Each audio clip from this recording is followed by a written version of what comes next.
জীবনের সবচেয়ে দামি জিনিস হলো সময়, যা মানুষকে অনেক কিছু শেখায়। জীবনে কিছু কিছু প্রশ্ন থাকে যার উত্তর কখনো মেলে না, কিছু কিছু ভুল থাকে যা শোধরানো যায় না, আর কিছু কিছু কষ্ট থাকে যা কাউকে বলা যায় না। এই জীবন নিয়ে কত কাহিনী, অথচ নিঃশ্বাস বন্ধ হলে এই জীবনের গল্প শেষ। ভালোবাসার মধ্যে অদ্ভুত এক মায়া কি জানেন? কষ্ট পেলেও ছাড়া যাবে না, আবার মন ভেঙে গেলেও ঘৃণা করা যাবে না। বর্তমানে কিছু মানুষ এত সুন্দর করে মিথ্যা গুছিয়ে বলে, কোনটা সত্যি আর কোনটা মিথ্যা বড়ই দায়।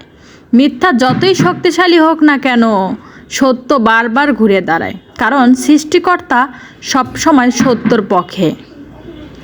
জীবনের প্রতিটা মুহূর্ত হাসি দিয়ে সাজাও, কারণ কি জানেন? সুখী হলো আসল সম্পদ। হ্যাপি থাকো, ভালো থাকো জীবনে। তো অনেক কথাই বলতেছি, জীবনে অনেক কিছু আছে জানেন তো, কিন্তু সেগুলো প্রকাশ করা যায় না। এদিকে দেখুন, টাটকা টাটকা শাক নিয়ে এসেছিল, এত সুন্দর টাটকা ছিল, তো তোমাদেরকে কি বলবো।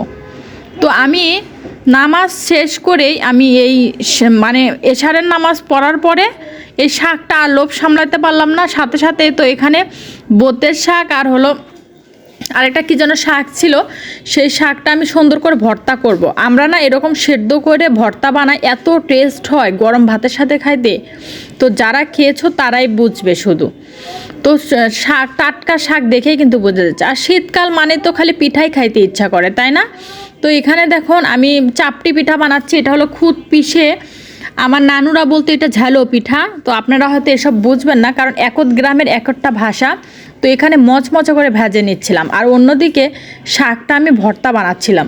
এই শাক ভর্তাটা সবুজ সবুজ হয় দেখে আমার অনেক পছন্দ। সবুজ শাক খেতে কিন্তু অনেক টেস্ট হয়, তাই না? তো আমি ভর্তাটা সুন্দর করে বানাচ্ছিলাম হাত দিয়ে, কারণ আমরা হাতেই ভর্তা করি, যে কোনো শাক ভর্তা বা আলু ভর্তা হোক। আর কচুর শাকের কথা কি বলবো, নামাজ শেষ করে এসেই আমি কিন্তু শাক ভর্তা দিয়ে অলরেডি ভাত খেয়েছি। তারপর এই রাত 10টা বাজে গিয়েছিল, তখন আমি এই কচুর শাকটা আমি রান্না করেছিলাম।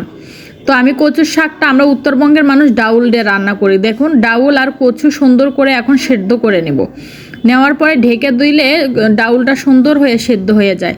তখন একটি ঘুটনি দিয়ে ভালো করে ঢেকে ঘুটে নিব। দেখুন কত সুন্দর ডাউলগুলো সেদ্ধ হয়ে গিয়েছে। আর এখানে রসুন ঘাটা শেষ হলে রসুন আর পেঁয়াজ দিব, সাথে মনে করেন আরও জিরা আর পাঁচফোড়ন দিয়ে বাগার দিব। তাহলে যে একটা ঘ্রাণ আসে কি বলবো। এই দেখুন, এখন জিরে দিয়ে দিলাম একটু, আর একটু পাঁচফোড়ন দিয়ে দিলাম। এটা দেওয়ার পরে এত সুন্দর একটা স্মেল বাড়াবে, আপনার পুরো বাসা ঘ্রাণে ভরে যাবে। তো তোমরা কে কে এরকম করে খাও অবশ্যই কিন্তু জানাবে। আমরা কিন্তু এরকম করেও কচুর শাক রান্না করে খাই, এরকম নরম নরম করে, অনেক টেস্ট হয় কিন্তু খেতে। তো তোমরা যারা খাও নাই অবশ্যই কিন্তু ট্রাই করে দেখবা কত টেস্ট হয় কচুর শাকটা। তো দেখো কত সুন্দর বাগার দেওয়ার পরে বেশিক্ষণ লাড়াচাড়া করা যাবে না, অল্প টুক, তা না হলে ঘ্রাণটা নষ্ট হয়ে যাবে। তো লবণ কম হয়েছিল, একটু লবণ দিয়ে আবার নাড়াচাড়া করে এখন নামিয়ে নিব।